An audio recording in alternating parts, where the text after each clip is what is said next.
Hey guys, tonight we're slipping quietly into a world where being too clean could get you excommunicated or worse. Picture this, you awaken in a scratchy straw bed, your skin sticking to the linen from last night's sweat and smoke. There's no breeze, no fan, and definitely no running water. You stretch your arms and immediately regret it. Your armpits protest with the kind of stench that could dissolve paint.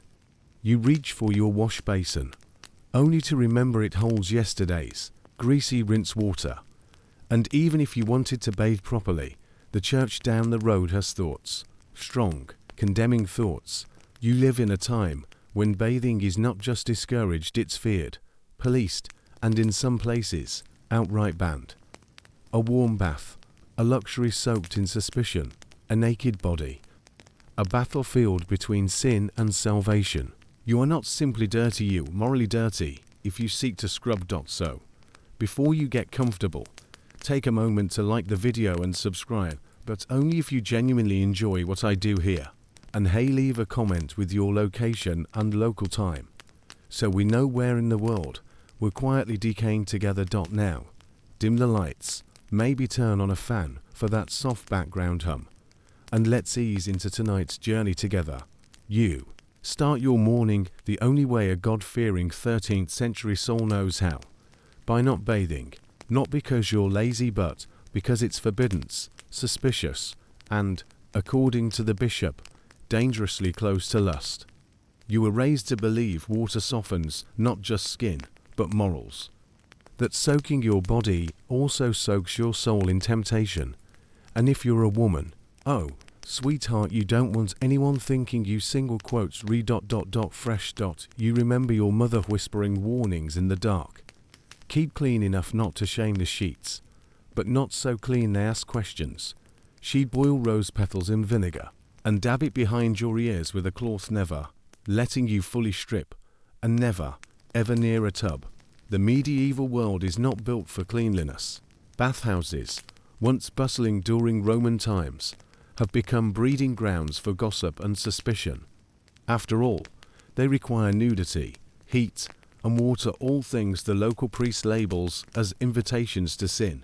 You're not even allowed to attend public baths in some regions, unless you're elderly, sick, or clergy, and even then, the water must be cold, the mood must be grim, and someone better be watching. So you learn to live with the grime.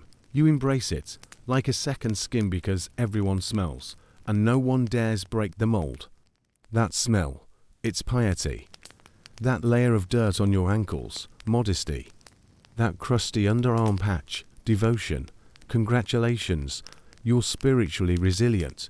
Of course, your body disagrees. It begs, your scalp itches beneath your linen wimple. Your inner thighs chafe with yesterday's dust. Your breath smells like goat cheese left out in the sun. And yet, you carry on because the alternative is whispers, scandal, and possibly a very long talk with Father Aldrich. Interestingly, some historians argue whether bathing was ever truly illegal across all of Europe, or simply culturally discouraged. There are records of local edicts shutting down bathhouses in plague-stricken cities and towns under heavy religious influence. But whether those bans applied to private tubs remains murky. What's clearer is the psychological environment. If you were seen entering a bathhouse too often, especially as a woman, it looked bad. Like visiting a tavern alone, like talking to a monk too long, like sin. One scholar even suggests that fear of demons in water influenced this aversion. Folklore from the 12th century tells of spirits lurking in still baths, waiting to pull the impure into other realms. So yes, you might smell like a stable, but at least you're not possessed. It's not all condemnation, though. There are loopholes. Blessed water, for instance, or holy dew collected from church gardens at dawn, rumored to cleanse without corruption. You once saw a nun wash her face with it and whisper, sanctified scrubbing. You copied her for weeks, until your cheeks burned raw. You also remember how your cousin was caught with a tub behind her cottage, hidden behind reeds, lined with polished stones. She had been sneaking morning dips in the name of herbal medicine. They said she was trying to lure men. They said she was trying to kill her fertility. They said she was a witch. Whatever the truth, she left town the next week, and her bath was smashed with stones. And so here you are, waking again in sweat, stretching in stink, tiptoeing past superstition and social rules, just to scrape together a version of clean that won't get you cursed or judged. The sun's barely up, and already you're calculating, will vinegar do today? Or is this a dry linen rub kind of morning? You grab your coarse rag and splash your face with cold well water just a bit. Just enough to say you tried. Then you tie your belt, adjust your skirts, and brace yourself for a day full of pious dirt, righteous odor, and the whispered hope that someday someone invents soap that doesn't damn you. You're not alone in this moist misery. As you step into the stone-cold corridor of your family's manor, or maybe just a thatched cottage, with ideas above its station, you carry centuries of theological baggage, because while your armpits beg for a miracle, the church is busy preaching against precisely that sort of relief. You see, somewhere between the fall of Rome and the rise of your current odor, the holy men decided that bathing wasn't just physically indulgent, it was morally dangerous. Clean skin, they warned, led to dirty thoughts. And no one was more vulnerable to those thoughts, apparently, than women like you. The clergy couldn't decide which was more scandalous, the nudity required to bathe, or the sensual pleasure of warm water running down the spine. Either way, it had to be stopped. Monastic records from the early medieval period make it clear modesty means not touching yourself too much. And warm water. Oh, that was practically foreplay. Some abbots even prohibited monks from washing their feet unless it was in cold water, in full view of others, and done while mumbling something holy. Imagine what they thought of you soaking your entire body behind closed doors. Scandalous. Historians still argue whether these attitudes stemmed from scripture or from the church's gradual obsession with asceticism, self-denial as a form of worship. Either way, the idea caught on faster than lice in a choir boy's hood. Suddenly, dirt became a sign of devotion. The more you read, the more you radiated piety. You remember sitting through Mass, your thighs sticking to the bench, watching the priest's collar yellow with sweat. No one complained. That yellow was holiness. That smell of mildew and incense. Sacred atmosphere. God, apparently, preferred his flock fermented. There's one sermon you'll never forget. Clean the soul, not the skin, the priest thundered, pounding the pulpit as if it owed him money. The Lord sees through filth, but not through vanity. You nodded like everyone else, clutching your scented handkerchief to your nose. It smelled like wilted lavender and regret, of course. Not everyone took this hygiene heresy lying down. In the margins of your prayer book, your grandmother had scribbled a recipe. Crush thyme, sage, rose petals, soak in vinegar, dab on wrists, say nothing. It wasn't cleaning, not exactly, but it was survival. You still use that recipe today, though you've added your own twist, a little lemon, stolen from a traveling merchant and hidden in your skirts for a week until it went soft. And what about soap? You ask. Well, good luck. Soap was expensive, hard to come by, and often scented so strongly it raised eyebrows. Only foreigners used it regularly. Moors, especially, with their suspiciously smooth skin and suspiciously advanced science. The church didn't trust them, and frankly, neither did your mother. Still, whispers persist.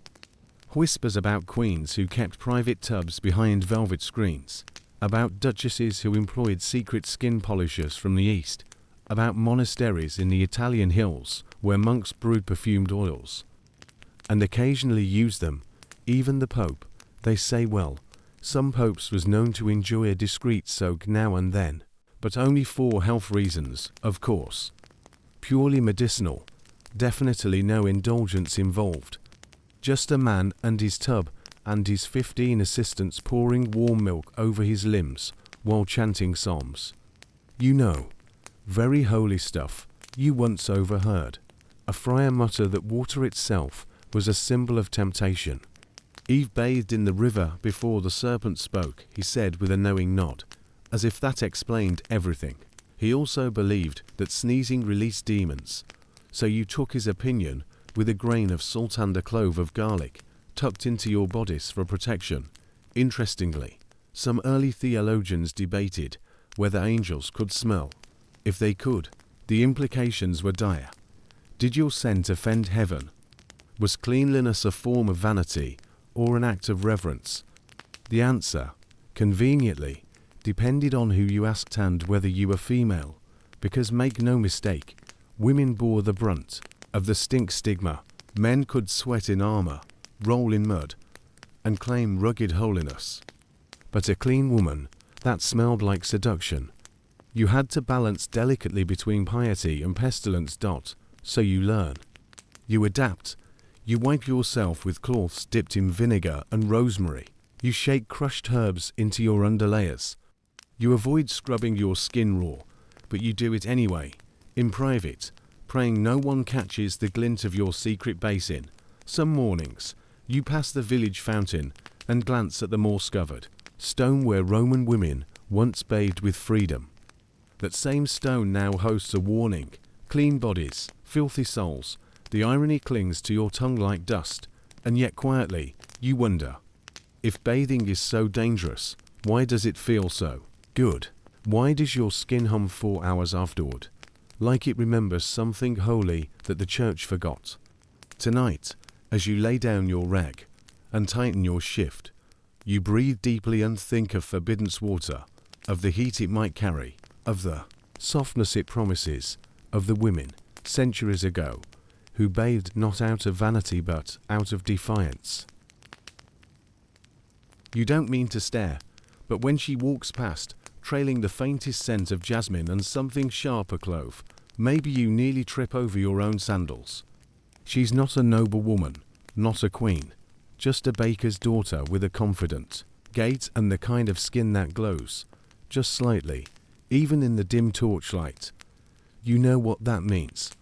She's been to the BATHHOUSE.illegally.u single quotes D heard the whispers, of course, about the underground baths, about the secret steam rooms tucked behind seemingly innocent bakeries, seamstress shops, even chapels, all women run, all quiet, all strictly forbidden. Once upon a time, these places were the heart of the town. Communal bathhouses carried over from Roman customs offered steam, warm water, massages, herbs, even music. For a small fee, you could cleanse your body and pretend, for a while, that you lived in a world that made sense. But that was before the councils began shutting them down, before the sermons turned sharper, before hot water became a sin in itself. Now, they operate in whispers. You've never been to one, but you've imagined it so many times it feels like memory. A narrow alley, a knock on a cracked door, the scent of eucalyptus curling from a vent, the heavy curtain pulled back by a woman with silver hair and eyes that say nothing. Inside, marble tiles, cracked but still beautiful, a basin with warm water trickling from a lion's mouth, and women ordinary, flawed, sweaty women laughing softly, rubbing oils into their skin, not because it's seductive, but because it feels human. Historians still argue whether these places truly disappeared or just went deeper underground. Some records insist that all public bathhouses were shut during plague times, citing fear of communal miasma. Others suggest that many survived through bribes, coded signage, and local silence.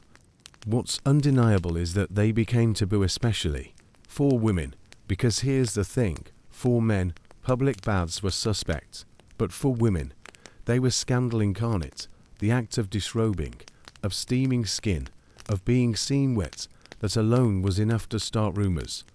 Add in a few candles and some aromatic herbs, and congratulations, you're now a harlot in the public imagination.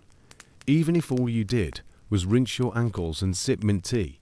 One chronicler from the 14th century described a house of temptation where women soaked away their modesty and emerged smelling of seduction, which is, frankly, impressive language for someone clearly denied access. You remember when the midwife was caught She'd gone to a bathhouse once a month, claiming it soothed her hands after long hours delivering babies. They found out when one of her clients told the priest. The midwife didn't even deny it. She simply said, "I choose the comfort of clean skin over the comfort of your approval." She disappeared from town 2 weeks later. No one knows if she left or was removed. Since then, you've been careful. You bathe only in rainwater collected from the roof gutter.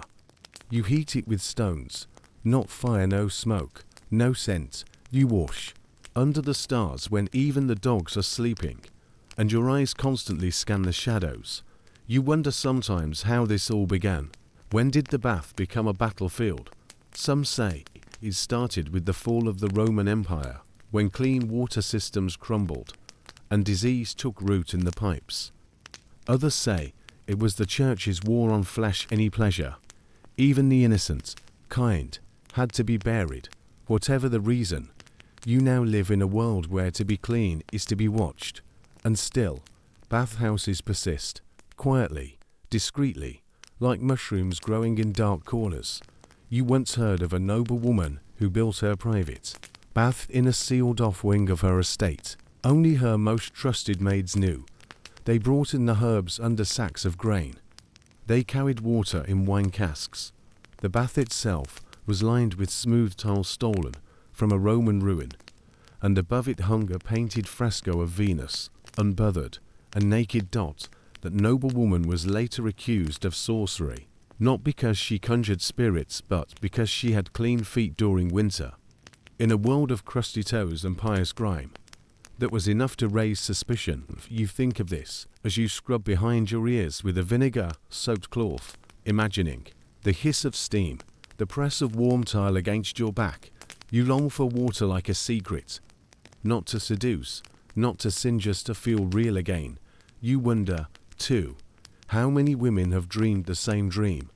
If across the town, the kingdom, the continent, others crouch behind curtains, pouring kettlefuls of stolen warmth into basins, not saying a word, just scrubbing and remembering that they, too, are human. The bathhouses may be gone, but their ghosts linger. In the stories told in hushed tones, in the stolen moments of soft hands and clean linen, in the way that girl walked past you today, skin glowing faintly, as if it knew a secret. And maybe that's what bathing has become, a quiet rebellion, a whispered refusal, a gentle, steamy no to the dirt they say you deserve. You don't smell like jasmine, not today. Today, you smell like vinegar, sweat, and the faint regret of last night's onions. But you have a plan. A sacred, centuries-old ritual passed down from women who couldn't bathe, but could cloak. The art of masking stench has become a kind of sorcery, a perfumed illusion. And you, dear unwashed wanderer, are about to become a practitioner. You begin with your linen. Fresh, if you can find it. Linen doesn't clean you, per se, but it absorbs the worst of you. A layer between your body and the outside world. The more layers, the more illusion of freshness. Noble women have been layering linen for centuries, believing that each undergarment soaks up just enough sweat and scent to keep them from becoming a walking sermon topic. Then comes the powder. You reach for the tiny sachet in your drawer, a mix of crushed lavender, sage, and powdered rice. You pat it along your collarbone, your wrists, behind your ears. It smells like a meadow under stress. You sneeze once and hope the neighbors didn't hear. Next, rose water, expensive, treasured. Yours is months old, slightly sour, and stored in a repurposed vinegar bottle. You dab it with reverence, imagining yourself as some distant empress, whose bath is made entirely of petals. And finally the cloves. You chew them, slowly, hoping they tame your breath. They don't. They mix with last night's garlic stew to form a hybrid horror. But at least it's intentional. Scent over soap. You tell yourself, this is the way. This is how you survive. Back in the day, by which we mean roughly 1100 to 1600, this kind of ritual was standard. Not for peasants, of course. Peasants had mud and hope. But for anyone with even a whiff of status, Smelling not awful was paramount. Interestingly, this didn't mean actually being clean, just smelling like you might be. Historians often point to the explosion of perfumery in the medieval Islamic world as a major influence on European habits. While soap and water were increasingly taboo in Christian circles, scents especially, those that could be traced to exotic trade routes were status symbols. Clove from the Moluccas, rose from Damascus, cinnamon from Ceylon. Wearing these was like wearing wealth, and if they covered a week's worth of grime, even better. But here's the twist. Many believed strong perfume wasn't just pleasant, it was protective. The theory of miasma, bad air causing disease, meant that a pungent clove-stuffed pomander wasn't just a fashion statement, it was armor. You remember your aunt's necklace, a gilded orb that opened like a locket, stuffed with herbs and spices. She'd lift it to her nose every few minutes like it was a holy relic. She claimed it kept the plague away. You're not sure if that's true, but she lived to 54. So maybe she was onto something. There's an odd comfort in the ritual. The dabbing, the layering, the slow transformation from swamp creature to something vaguely floral. It makes you feel less trapped, less suspicious, like you're in control, even if it's only olfactory control. But it's not just about scent, it's about space. Scent precedes you. In a crowded hall, your perfume enters before you do. And if your perfume is too rich, too foreign, too sweet, people start whispering. There's an old story about a duchess who wore so much ambergris that her presence gave her away in the dark. She was accused of sorcery, not because she smelled evil, but because she smelled too powerful, too deliberate, like she had something to hide. And that's the danger, isn't it? Smelling good makes people wonder how. And if they don't see a bathhouse nearby, they start assuming. Maybe you know things you shouldn't. Maybe you've been touched by things you shouldn't. Maybe you're unholy ... or just a clever you. Think of the local washerwoman, not the loud one who slaps sheets against the river rocks, but the quiet one with the tin bowl and the silver eyes. She never speaks, but she always smells like lemon peel and crushed mint. People avoid her. They think she has a pact, that she knows where the water flows warm. And sometimes, late at night, you see other women slip into her shack and emerge with smooth cheeks and silent gratitude. Scent, it turns out, is a form of rebellion. A whisper against the tyranny of filth. A soft middle finger raised with every puff of rose and clove.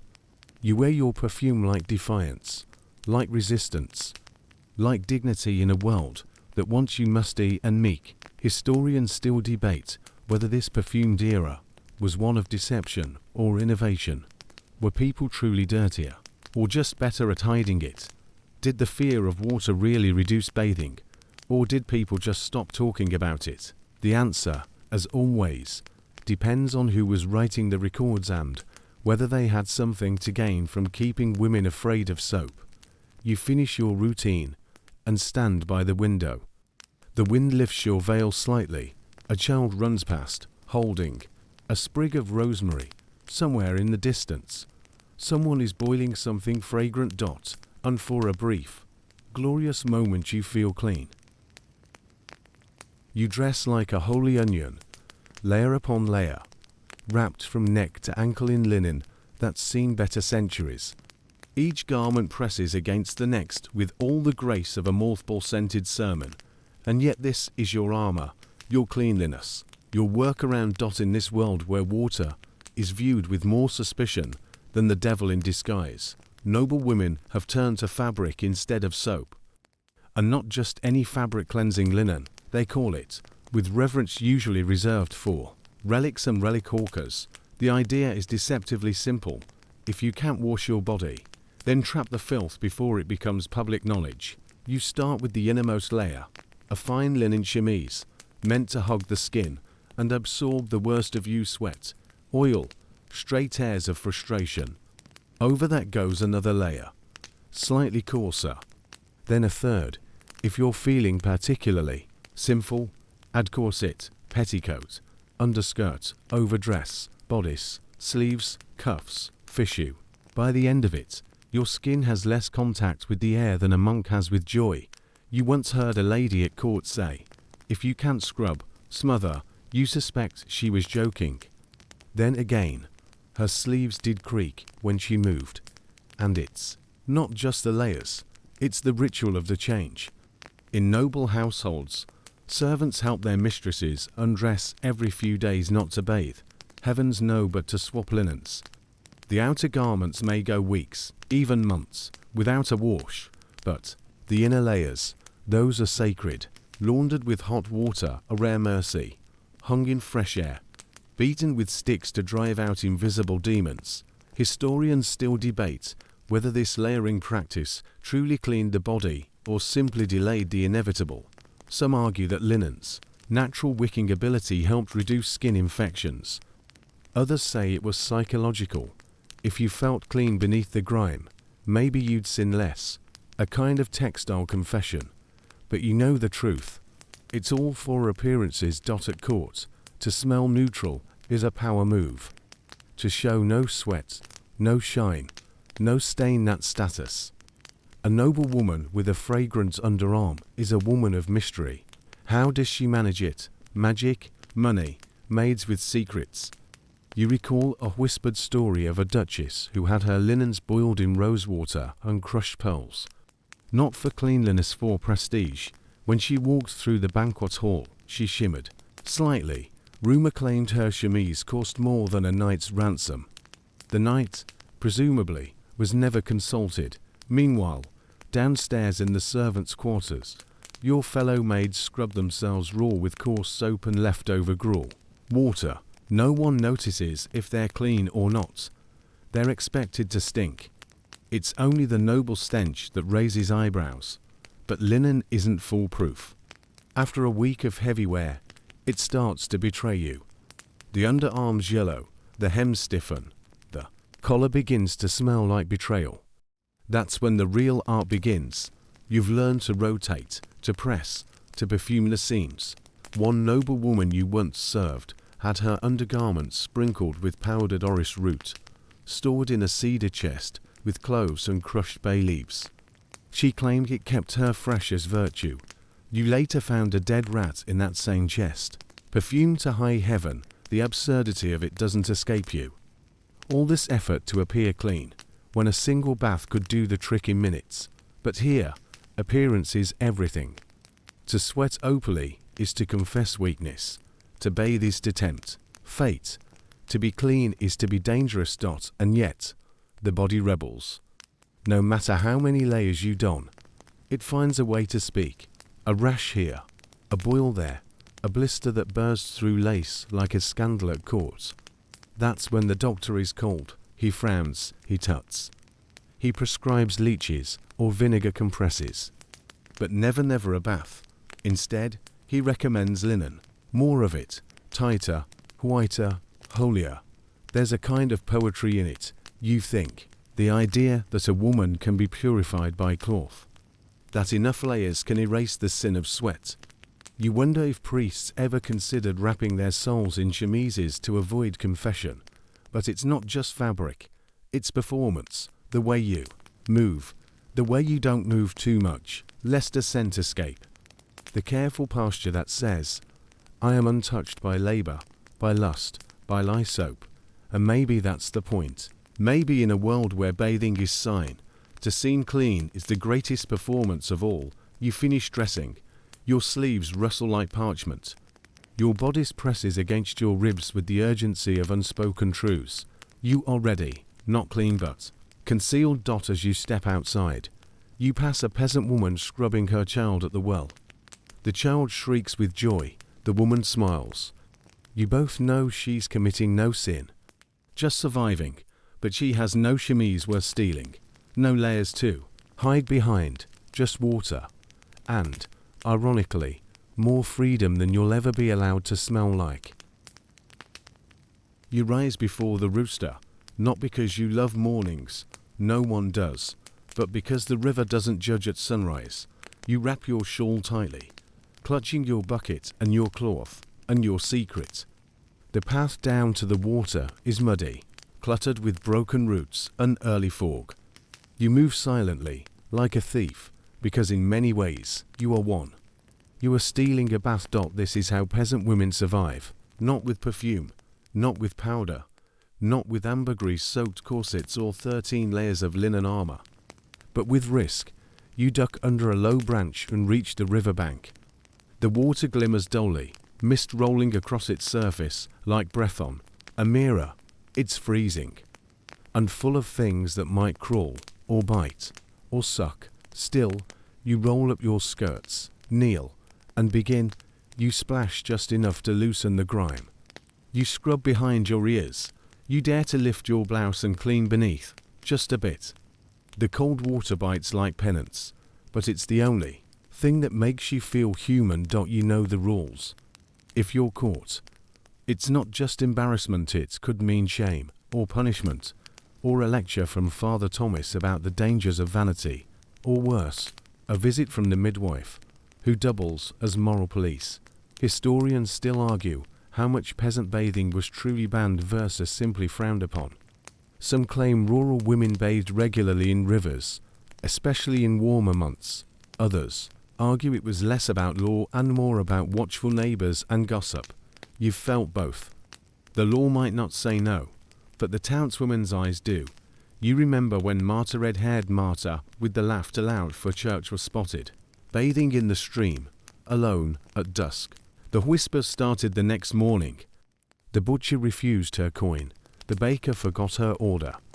Her husband beat her twice that week. Not for bathing, he never said so. But you all knew, the river giveth, the village taketh away. Still, there are tricks. You know the bend in the reeds, where the water's shallow and the branches hang low. You know how to sit, so your outline disappears from the road above. You bring a bar of rough soap hidden in a linen wrap, shaped like bread in case someone checks your bag. You use a stone to exfoliate, but gently, too much noise will carry. And always, you bathe fast, one eye on the water, one ear on the path. You hum as you wash, quietly. It helps distract from the cold. Helps you forget the worms squirming near your toes, or the leeches drifting like question marks in the silt. The water may be dangerous, but it doesn't judge. There's something sacred here, you think. The way the river curls around you, the way steam rises from your skin in the morning air, the way no one owns this moment, not the priest, not your husband, not even the church. Some say the river remembers, that it holds the stories of women who've washed in secret for generations, that it carries away shame with the dirt. You like that idea, of course. Not all days are this peaceful. Sometimes the water is frozen. Sometimes it rains. Sometimes a neighbor shows up with a cow or a cousin and pretends not to see you crouched in the reeds. You freeze mid-scrub, mid-breath. And if they're kind, they walk away. If they're not, they speak. You've had to lie before. I was collecting herbs. I fell in. I was chasing a goose. The lies get harder to invent, but the truth never changes. You just wanted to feel clean. And what's so sinful about that? Still, you dry yourself quickly with the same cloth you've used all week. You wring it out and hang it from a branch like a flag of silent rebellion. Your skin tingles, your blood feels awake. You're shivering, but you're new. The sun begins to rise in full, spilling light across the field. Soon others will be stirring. Soon the world will expect you back, smelling like smoke and sweat and sanctity.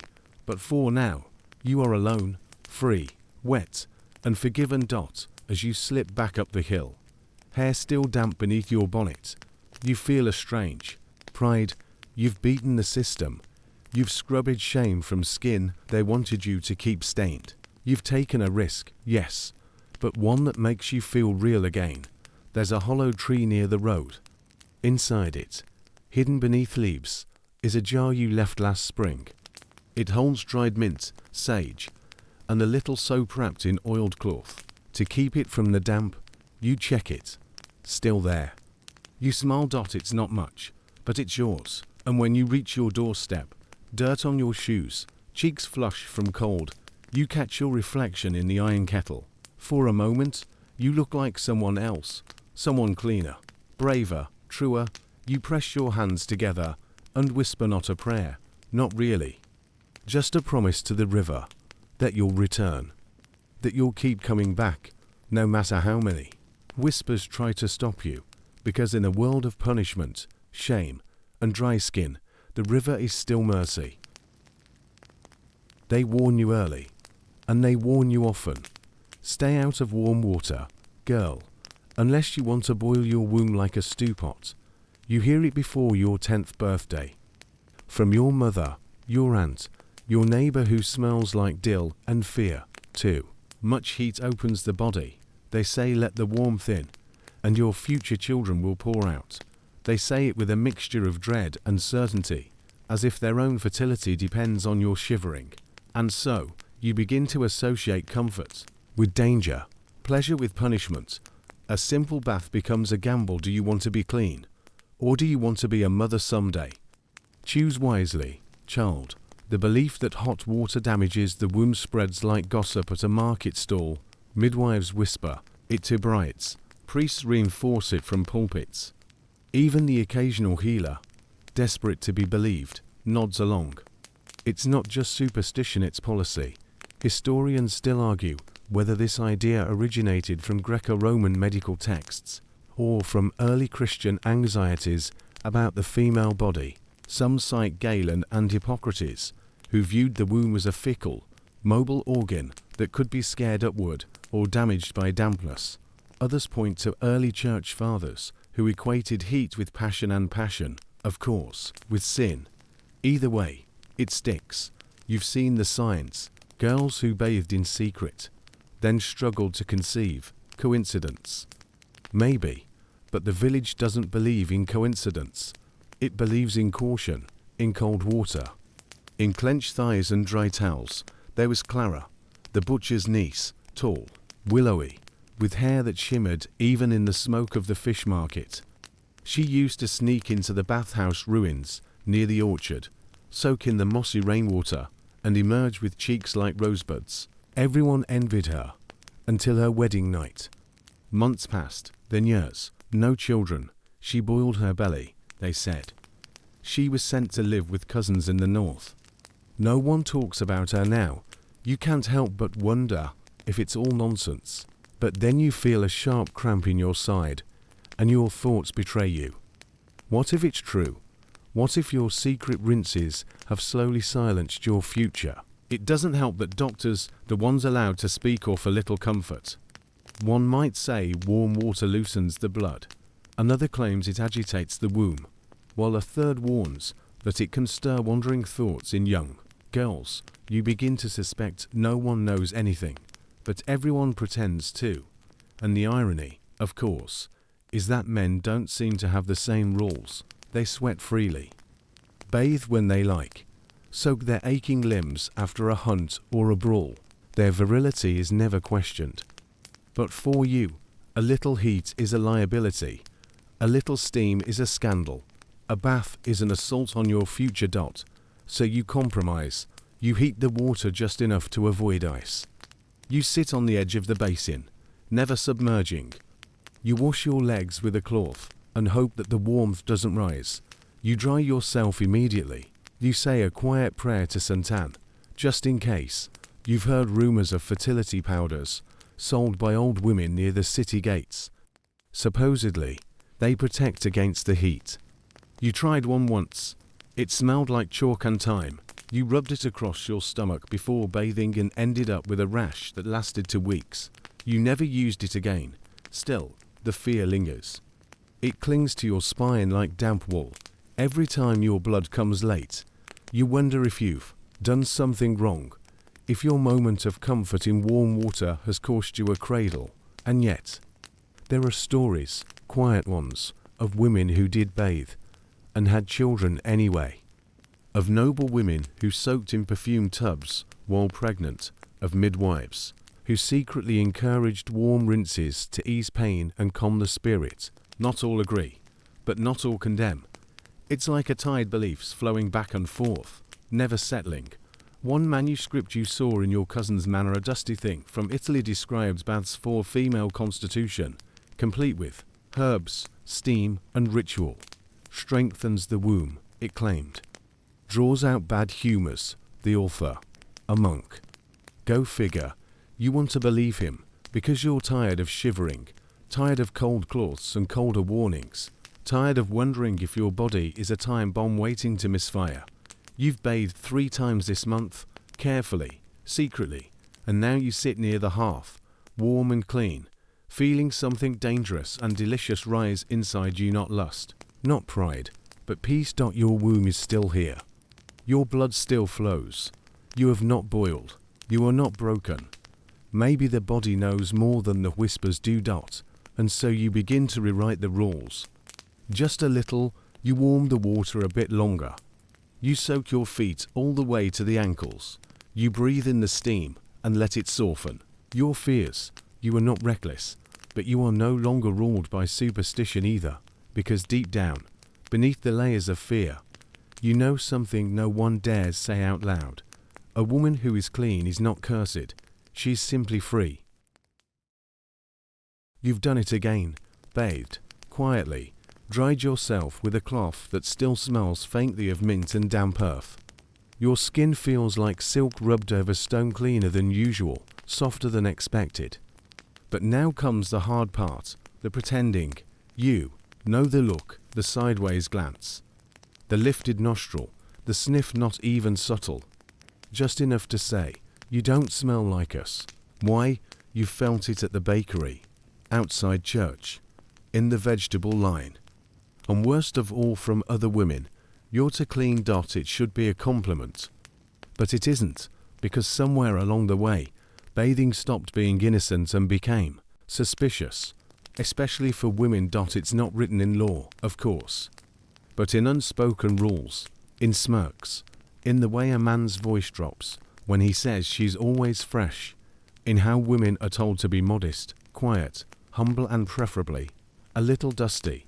The connection between bathing and sex work didn't form overnight. It grew, layer by an easy layer, in the shadow of closed bathhouses and whispered sermons. At first, public baths were just practical. Everyone used them, rich, poor, monks, milkmaids. But as disease spread and the church doubled down, bathhouses became places of suspicion, then scandal, then sin. And who still visited them when they were banned? Women with no husbands. Women who smiled too much. Women who bathed in pairs. You know what they started calling them? Bath girls, soakers, perfume widows. Prostitutes. In kinder language, historians still debate how accurate this association was. Some claim bathhouses became hubs for transactional intimacy, especially in urban centers. Others argue that women were simply targeted because female hygiene, when public, always drew fire. A clean woman must be hiding something, or worse, offering something. You remember the story of Agatha. She was a widow, maybe 30, with good pasture and better skin. She kept herself tidy, always wore fresh aprons, smelled like rosemary and sharp soap. No man had touched her since her husband died, but she kept clean. And that was the crime. The rumors began. Who's she washing for? Why so neat? Why so polite to strangers? Is she selling something? Besides bread, they stopped buying from her. Then they stopped speaking to her.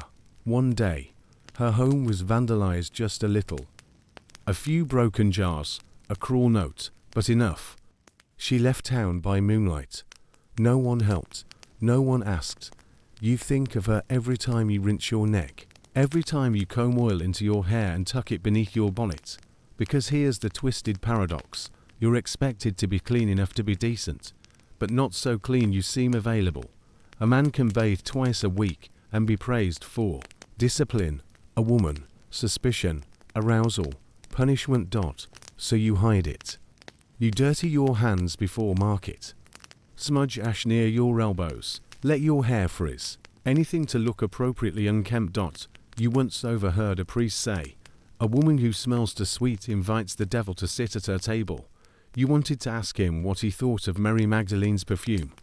But you didn't, you smiled. You nodded. You tightened your shawl. In larger cities, some women found ways around the whispers. Bathing guilds, female-only hours, private bathing rooms disguised as sewing parlors. But even there, the shadows followed, because once the link between bathing and sin took hold, it stuck. The irony. Many of the most prominent royal mistresses of the Renaissance were famed for their cleanliness. Diane de Poitiers, for instance, was said to bathe daily in cold water and goat milk. Catherine de Medici had a perfumed bath routine involving violet oil and steamed towels. These women were praised for their freshness, their beauty, their allure, but they were also powerful. Protected. You, however, are neither. So you learn to tread carefully. You use scent like a scalpel, just enough to suggest modesty, not invitation. You bathe at dusk, not dawn. You powder your underarms, but never perfume your neck. You avoid the eyes of men when you smell to not dash bad. It's a dance, a farce, a kind of hygienic mime. Sometimes you wonder what it would be like to bathe publicly without shame, to scrub your skin in daylight, to wear your cleanliness like a crown, not a curse. You remember a dream you had once: warm water, soft steam, your body stretched out like a cat in a sunbeam. You were alone, unjudged, clean, not suggestively clean. Just clean. Then you woke up, and the smell of mildew returned. But still, you carry on. You wash where you can, when you can. You hide the glow behind rough hands and careful words. You let them think you're ordinary, dusty, unthreatening, but inside, you know the truth. You know that every time you bathe, you reclaim a piece of yourself. A tiny act of rebellion, a quiet protest against the idea that cleanliness is shameful. Unless sold. You refuse that logic, and you do it with rose water and soap wrapped in cloth. You don't bathe for their gaze. You bathe for you. You stand near the Queen's procession and smell something strange, not foul, exactly, just thick, sweet, spicy, and old, like roses left too long in the sun, wrapped in honey and pepper, dragged across velvet. It clings to the air, coats your tongue, makes you blink. Then she passes, and you realize that smell is her. Royalty doesn't stink like the rest of you. They ferment, they bloom, they announce themselves. The truth is, queens don't bathe often, if ever. They're far too sacred for water, far too powerful for soap. Their flesh is not meant to be soaked, but that doesn't mean they walk around like goats. No, they smell like money, ambergris, musk, civet, rosetta aged in silver vials, sandalwood ground by the hands of monks. They don't bathe, they alchemize. You once served in a minor duchess's household, scrubbing floors and shaking out linens. She never once stepped into a bath, but had a scent wardrobe more elaborate than her jewelry. A perfume for waking, another for prayer, a third made of clove and beeswax just for supper. When she passed through the corridor, she left a trail. Like incense, you'd follow it 4 minutes, as if it might lead to a warmer life. And her skin, pale as pastry, not from cleanliness, but from avoidance. No sun, no labor, no soap, just layers of powder, cream, and belief. Historians note that many royal hygiene routines were less about health and more about theatre. Washing, when it happened, was an event. Louis XIV, for instance, had a dry bath performed on him. Attendants rubbed his body with perfumed cloths, while musicians played and courtiers watched. Yes, watched. Being cleaned wasn't private. It was politics. A clean monarch was dangerous.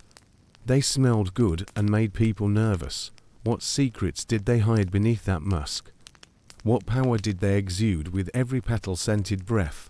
Still, some royals did bathe quietly, in metal tubs hidden behind tapestries.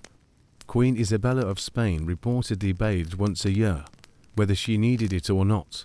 Catherine the Great, on the other hand, had a full marble bath installed in her palace The French queens preferred milk.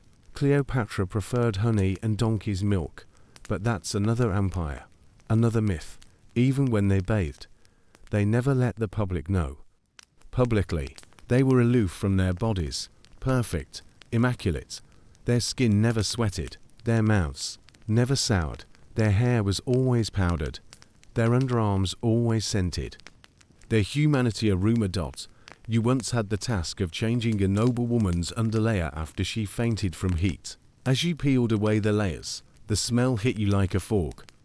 Underneath the jasmine oil, the civet, the powdered amber, you found her. Real, ripe, and wildly normal. You never told anyone, because here's the trick. Royalty may not have bathed, but they knew they smelled, and they weaponized it. Perfume wasn't just a cover, it was a signature, a calling card.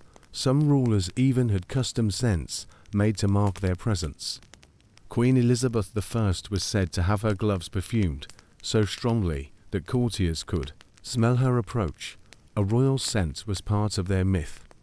Part divine, part dreadful. You recall a visitor once, a noble woman from the south. She brought a vial of scent, so strong it made the cook dizzy. No one knew what it was. Possibly myrrh, possibly musk, possibly revenge. When she left, the servants found moths dead in the hallway.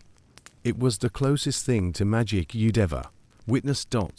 But not all royal smells were pleasant. You hear stories of kings with rotting teeth, masked with clove oil, of emperors who smeared their feet with wine to mask decay, of princesses who refused to wash during Lent and had to be aired like books, and always, always, of those whose perfume turned sour. By supper, one of the maids once said, "They smell rich because they have to." And maybe she was right. Because when you live in a world where bathing is taboo, and power must appear pure, scent becomes armor. And what's under the scent? Decay, doubt, dust. But you've also noticed something else. Sometimes the perfume is too strong, too layered, too loud. And that's when you know they're hiding something, because the queens may rule, but they fear stink just like you do. Maybe more. You remember watching one noble woman recoil when a child hugged her. The child had been playing in the garden, sun-warmed and muddy.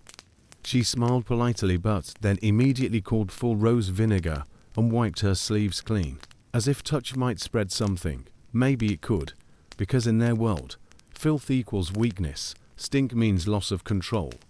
So they drown it in gold and roses and musk from animals no one's ever seen. And still, sometimes, it leaks through. So you take comfort in your own rituals, your river, your vinegar, your cloth. You may not be scented like royalty, but at least when you smell good, it's real, earned, honest. And you wonder, as you walk past the procession and smell that heavy cloud of ambergris, what would happen? If the queen took a real bath, would she still command the same respect? Or would she simply be a woman again? You don't have a tub, or time, or the social standing to steam yourself like a Christmas pudding. But that doesn't mean you've given up. You just bathe differently. It starts with flour. Yes, flour. You take a small sack of ground oats or rice, pour it into a cloth, and rub it across your arms like you're preparing dough, except you're the bread. It pulls oil, softens the skin, and smells faintly like porridge and resolve. This is the dry bath, a miracle of necessity. It's not glamorous. It's not warm, but it's safer than soap, cheaper than perfume, and less likely to spark rumors of loose morals. You use herbs next. Crushed mint, dried rose petals, powdered lavender. Anything that crumbles and covers. You press it into your hair, under your arms, into your stockings. You'll sneeze all day but smell divine doing it. And then comes friction. That's the real secret. You scrub vigorously, with cloth, with brush, with whatever won't splinter. You scrub your skin until it blushes, until you almost feel clean, as if guilt itself can be buffed out. Historians call this the purgative rub. Not officially, of course, but it deserves a name. For centuries, people across Europe performed these dry cleansing rituals with dedication, that bordered on religion. There's even evidence that noble women had personal servants whose job was to do nothing but dry bathe them, called skin beaters in some regions. Gentle, of course, rhythmic, almost meditative. A dry drum solo for your filth. You've read in old manuscripts about mixtures used to enhance this process: chalk and rosemary, salt and sage, powdered bone and bitter orange peel. If it absorbs oil or masks odor, it's fair game. One fringe theory claims early dry baths were inspired by nomadic desert cultures, where water was scarce, but dust was plentiful. It's possible, but it's equally possible that someone just got desperate one day and thought, what if I rub myself clean with grain? And it worked. You've even heard of ash being used, wood ash mixed with lard or lemon. The result? A coarse grey paste that exfoliates, deodorizes, and lightly ruins your bedsheets. But cleanliness was never tidy to begin with. There's a kind of intimacy in the dry bath. It's slower than water, more deliberate. You get to know your body in a way that soaking never allows. Every bump, every bruise, every itch you forgot you had, you remember once helping an old widow dry bathe. Her hands were stiff, her joints like locked hinges. She whispered as you worked, "Scrub me like the devil owes me money." You did, and when it was over, she sighed like she'd just left confession. You wonder sometimes, did these women feel cleaner than their royal counterparts? Maybe, because they earned it. They didn't mask, they worked. They didn't soak, they scoured. And, the best part, no one could accuse you of vanity. No one gossips about a girl brushing flour into her collarbone. No one calls you a harlot for rubbing thyme under your arms. If anything, it makes you look humble, industrious, God-fearing. The church never banned dry bathing, probably because it seemed unpleasant. No temptation in a powder cloud. Still, there's debate. Scholars argue over whether dry bathing was truly hygienic or just ritual. Some claim it reduced skin disease. Others say it only spread dirt around in fancier patterns. One theory even suggests that regular dry scrubbing helped women detect early illness, lumps, sores, infections before they grew fatal. You like that version, because for all its awkwardness, the dry bath is yours. No priest watches, no neighbors judge, no midwife scowls. You scrub in silence, in secret, in stubborn refusal of a world that says clean is danger. You've even made your own mixture lately. Ground barley, mint, chamomile, a pinch of salt. It tingles on your skin, makes you feel awake, alive. It doesn't fool anyone into thinking you're perfumed royalty, but it fools you into feeling human. And sometimes that's enough. Sometimes you look in the cracked mirror and don't see a peasant girl faking purity. You see a warrior in dust, carving dignity out of powdered herbs and fabric scraps. You smile, you tie up your hair, you blow the flour from your fingertips like a blessing, and you walk into the day unscrubbed, unwashed, unrepentant, but not unclean. You've heard it before, not from the pulpit, not even in the streets. From behind closed shutters, whispered like a warning, said with the fear of lightning or plague. She was to clean, and with those 3 words, the trial begins, not in court, not in public, but in the court of whispers, suspicion, and soap. The tools of her supposed crime: a steaming cloth, a fresh scent, skin that glowed in the dark like something unholy. You live in an age where a woman's cleanliness is evidence, not of hygiene, but of heresy. It begins with Marguerite. You remember her, the herbalist's niece. She always wore white linen, somehow spotless. Her hair smelled like mint, even in August. She never scratched, never flinched, never reeked. And the women noticed, and the men noticed, and eventually the priest noticed. And when the cow died and the baby took sick, it was Marguerite's fault, because only witches have time to smell nice. In the villages of the 14th and 15th centuries, bathhouses had already become suspect, but not just as brothels, not just as breeding grounds for plague. No, now they were the haunts of witches, women who soaked alone, women who brewed oils and spoke softly to steam, women who dared to understand their bodies. Historians still argue how widespread this belief was. Some say it was a convenient lie-away to accuse outspoken or independent women. Others believe the church genuinely feared bathing as a gateway to vanity, lust, and spales. A soft skin led to soft morals. A scented body summoned demons. You've read the accounts. She was seen in the river after sunset. She had no odor.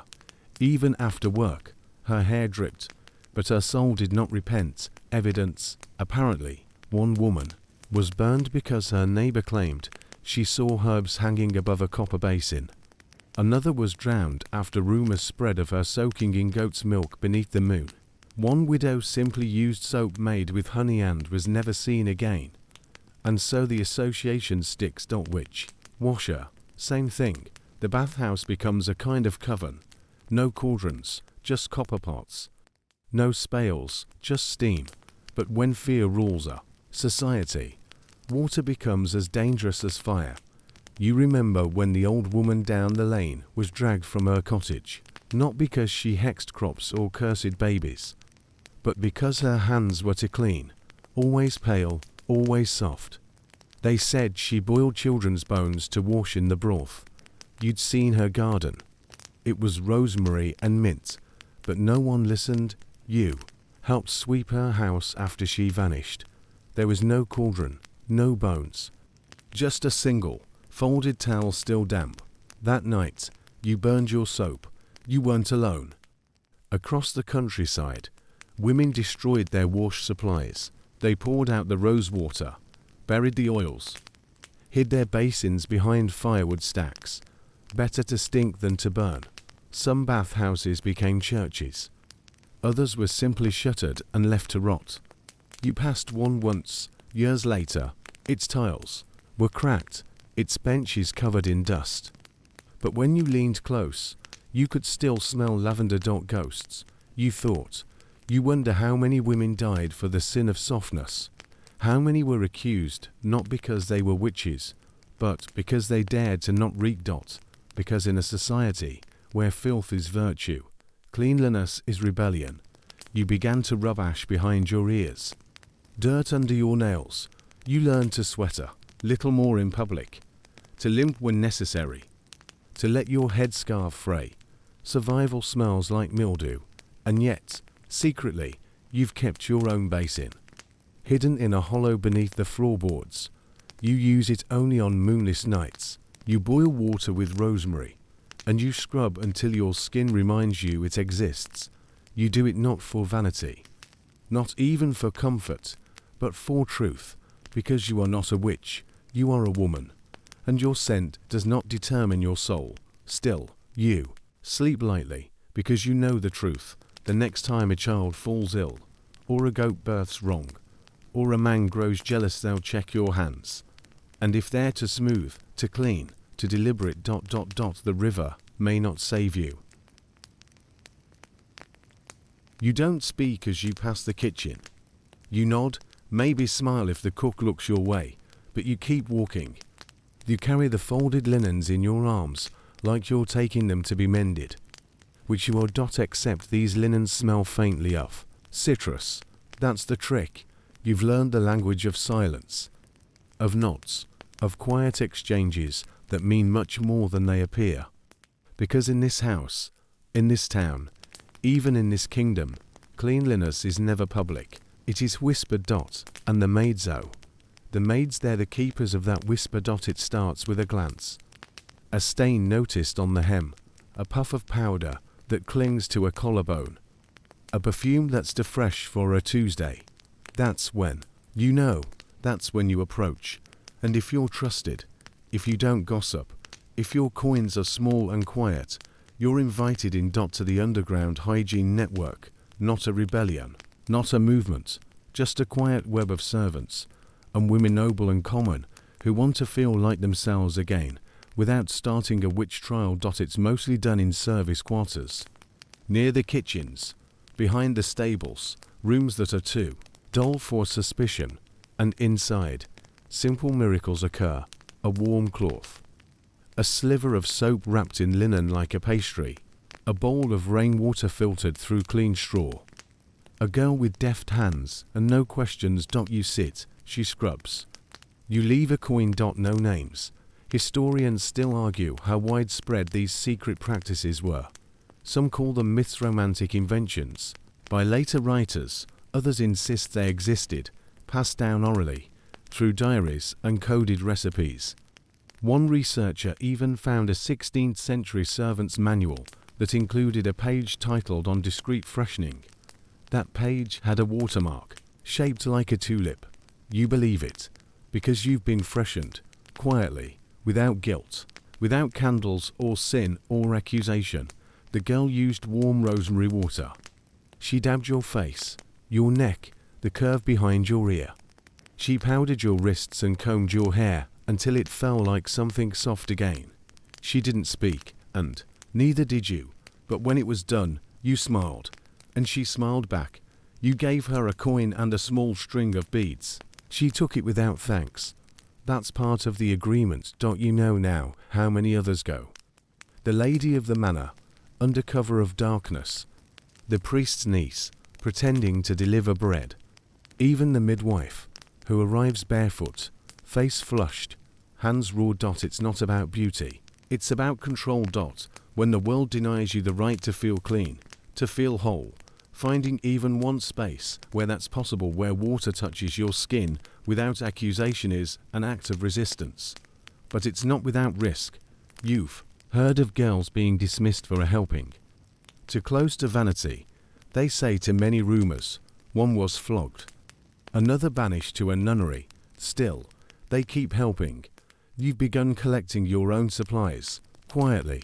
A little soap from the baker's wife, a sprig of rosemary stolen from the church garden, old linen cut into squares, a tin bowl that once held flour. It's not much, but you've helped a woman this week. One cried afterward, you didn't ask why. There's power here, in the quiet, rebellion of touch, in scrubbing someone's hands until they remember they have hands, in washing behind ears long neglected, in removing not just dirt, but the layers of shame piled on top of it. You never thought you'd find solidarity in a rag, but here you are. Sometimes you think of the queen, the perfumes, the pageantry, the layers, and you realize you are cleaner than she is, not richer, not safer, but cleaner.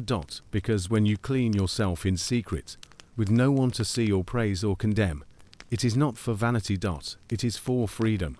You finish rinsing the cloth, hang it to dry behind the stove, wrap the soap in leaves, hide the tin bowl under the floorboard, and when you return upstairs, you smell like nothing at all. Which, in this world, is everything.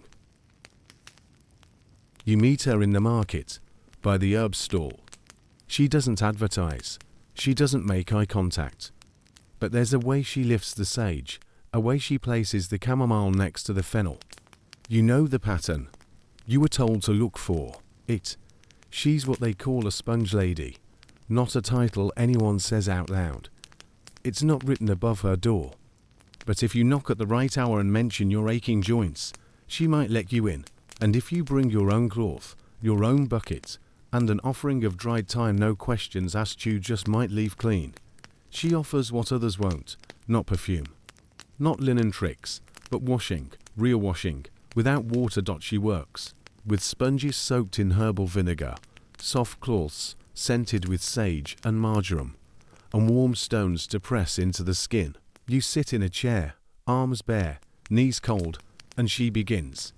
No ceremony, no small talk, just care. You close your eyes. You breathe. Her movements are firm but kind. She doesn't scrub. She presses, pats, lifts grime like she's coaxing it away. One patch at a time. She never exposes too much, just enough. A forearm, a cheek, a shoulder blade. It's not sensual. It's not sinful. It's survival. There are others like her, scattered through towns, cities, villages, that pretend to be cleaner than they are. Women, often widows, sometimes midwives, occasionally former servants who know how to navigate the line between clean and condemned. Historians disagree on how far back this role goes. Some claim sponge ladies emerged in the 13th century, when bathhouses were first shut down. Others believe they existed earlier, as handmaidens to noble women who were not allowed to bathe publicly, but still needed something. One diary from 1482 refers to a silent washer who brought the scent of basil, but asked no questions. Her payment, a button, a boiled egg, and a kiss on the cheek. The sponge lady doesn't ask about your life. She doesn't care if you're rich or poor, clean or caked in soot. All she cares about is that you showed up, that you trusted her. In her small, dark room, curtains drawn, water bowl steaming softly, your body becomes neutral, not a source of shame, not an invitation, just skin, just pores. Just you. And that, in this world, is radical. You've been coming for 3 months. Always at dusk, always with a cloak over your head.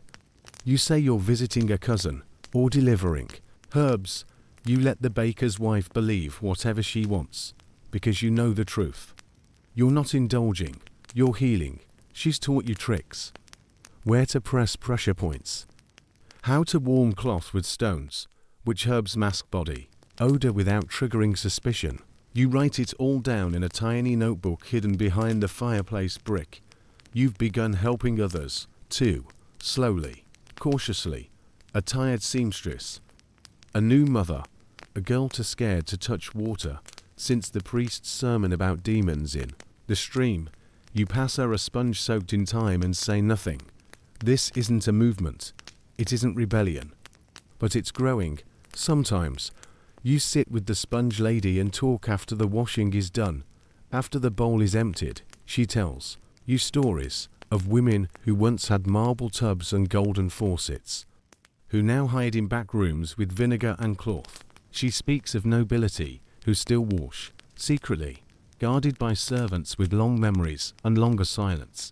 She says the real danger isn't bathing. It's being seen bathing. Because once people know you care for your body, care enough to tend it, soften it, protect it, they wonder what else you care about. Your voice, your power, your place. And that's the real scandal, isn't it? Not the scent, not the soap, but the self-respect. You leave her house with a clean neck and a full heart. The wind feels softer, the world a bit less cruel. You glance around. No one's watching, but even if they were, you'd walk proudly, because someone once called her just a sponge lady. But to you, she's a priestess of restoration, and this small, sacred scrubbing, it's the closest thing you've had to grace in years. The first time you hear the word plague, it's just a whisper. A cart rolling into town with too few wheels. A merchant shouting half-hearted warnings. A priest mentioning sign more often than usual. Then come the funerals, quiet at first, then stacked, coffins left outside chapels like firewood. And then the fear, and fear hates water. Because now, suddenly, bathing isn't just frowned upon, it's lethal. You listen closely, absorb every half-truth passed from mouth to mouth. Bathing opens the pores. Open pores let in the disease, the sickness, enters through steam, through softness, through anything wet. You are told to stay dry, stay stiff, stay closed. It makes a horrible sort of sense. After all, the cleanest looking women are dying just as fast. One day flushed and fragrant, the next cold and purple. The doctors shake their heads. It was the bath, they mutter, too much heat. It drew the sickness in. Historians still debate whether this fear of bathing during plague years was based on miasma theory, bad air entering the body, or simple panic. Some argue that physicians believe dirt created a protective barrier. Others think it was an excuse, a way to blame women. Again, you begin to fear your own cleanliness. The cloth you once warmed with rosemary feels like a curse. The steam you once welcomed now makes your skin crawl. Even dry baths feel dangerous. If your skin is too smooth, too open, you might catch death. The church seizes the moment. Wash your soul, they cry, not your skin. Sermons ring louder than bells. Priests preach in plague masks, their voices muffled through beats, noses stuffed with thyme and myrrh. They smell like rot and denial, you avoid them. And the bath. One woman you knew, Sabine, ignored the warnings. She bathed in secret, said she'd rather die clean than live like a soot-covered dog. They found her curled beside her basin, soaked and still. The town said, told you so. No one came to clean her body. You start to mimic the others. Stop washing your hair. Let the oil grow like armor. You smear mud on your cheeks before going to market. Let them think you're sensible. Let them think you're immune. You've seen women wash their hands with ash instead of water, wipe their children with vinegar-soaked cloths, and then burn the cloths. You saw a man beat his daughter for rinsing her face. Better ugly than dead, he growled, and so the streets grow filthy. People walk around crusted, caked, and cautious. The air smells like mildew, sour bread, and sickness. The irony, the filth, does not save them, but no one questions it, because dirt is familiar, dirt is humble. Dirt has never looked so righteous. One physician bolder than most tried to set up a public bath, claimed warm water opened the lungs, soothed the blood, calmed the mind. He boiled herbs, invited women first, to show it was safe. He was dead within the week. Not from plague, from suspicion. His bathhouse burned before his body cooled. You watch, helpless, as water becomes the enemy, as healing becomes heresy, as softness becomes weakness, but in your bones, you know, it's not the bath that kills. It's the fear, the filth, the letting go. You continue your rituals in secret, shorter now, colder, less fragrant. You whisper apologies to the river as you rinse with your sleeve. You hide your sponge lady's herbs under ashes. You write in your notebook with trembling hands, because the world is crumbling, and the first thing to fall was the right to feel clean. But you're not angry, not yet. You're grieving, because you remember the days when a basin of warm water felt like hope, like a future, like forgiveness. And now, even that is forbidden. The plague will pass, they say. The filth will fade, the church bells will ring, again for weddings, not funerals, but you wonder when it's all over, will they ever let water be holy again? You sit by the window now, watching the rain. It falls gently, steadily, like an old friend who never asks questions. You could press your palm against the pane, let the chill seep in. Imagine the raindrops washing you clean without touching your skin. You've lived through the sermons, the whispers, the accusations, the plague. You've dried yourself with cloths, so often they feel like extensions of your own hands. You've perfected the art of smelling like nothing, but the longing hasn't left you. You still want to bathe. Not just rinse, not just dab, not just sponge and pray and hide.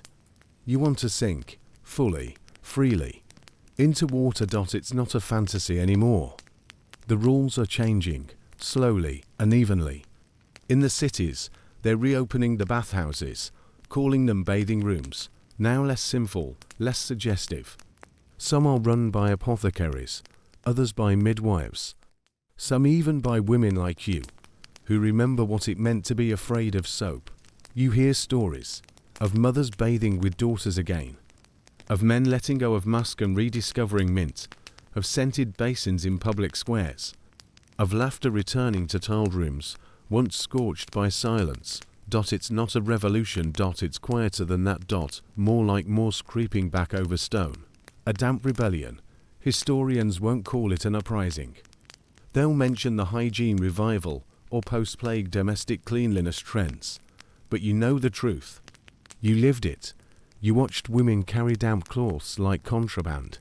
Watched them hide basins in firewood piles. Watched them risk everything for a moment of soft, human warmth. You were one of them. Now, you're older, not ancient, but worn, like linen washed too many times. But you've kept your rituals, your herbs, your notebook, and you've started passing them on. A young girl comes by your cottage now and then. She pretends she's delivering honey, but she always lingers, eyes darting, nose twitching. You offer her a seat, a cloth, a whisper. You tell her stories of sponge ladies, of vinegar basins, of rainwater hidden in clay jars. You teach her how to make soap from lard and ashes, how to crush mint with a stone, how to boil rosemary until the steam feels like forgiveness. She listens, she learns, she asks no questions. You smile. You never say the word clean. You just say, take care of your skin. It remembers things. She returns a week later, with a bruise on her cheek and a string of dried thyme. You understand, because for all the fear, all the suspicion, all the superstition, they never manage to erase the truth. Cleanliness is not vanity. It's not seduction. It's not rebellion. It's dignity. You still remember your first secret bath, the sting of heat, the sound of water moving like breath, the feeling of layers physical and invisible melting off you like old skin. You've chased that feeling ever since. And now you have it again, because the world didn't grant you the right to be clean. It tried to bury it, salt it, preach it away, but you took it anyway, quietly, patiently, one cloth, one sponge, one whispered rinse at a time. And here you are, older, softer, freer. You dip your hands into the basin beside your chair, warm rainwater from the barrel outside. You press it to your cheeks, your neck, your wrists. You close your eyes. You're not hiding anymore. You're remembering. You're reclaiming. You're bathing. Wind dash down 300 words. And now, as the last drops of rosemary water slide from your fingers, you lean back into the hush of your little room. The fire has gone 2 coals. The basin is half full and faintly steaming. Your hands rest gently in your lap, clean, soft, and unafraid. Let your breath settle now. In through the nose, slow and steady. Out through the mouth, even slower. Let your chest rise and fall with the rhythm of the rain beyond your window. There's no rush, no fear, no eyes watching.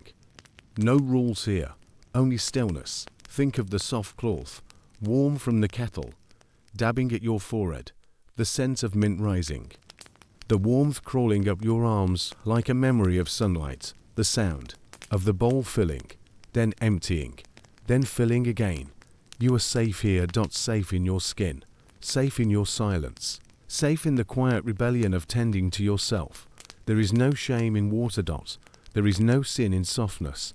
There is only breath and bone, and the beautiful act of remembering your body deserves to be cared for. So let the world outside slip away. Let the noise die down to nothing. Let your eyelids flutter, then close. You've earned this peace. You are not wicked. You are not vain. You are simply clean. And now rest.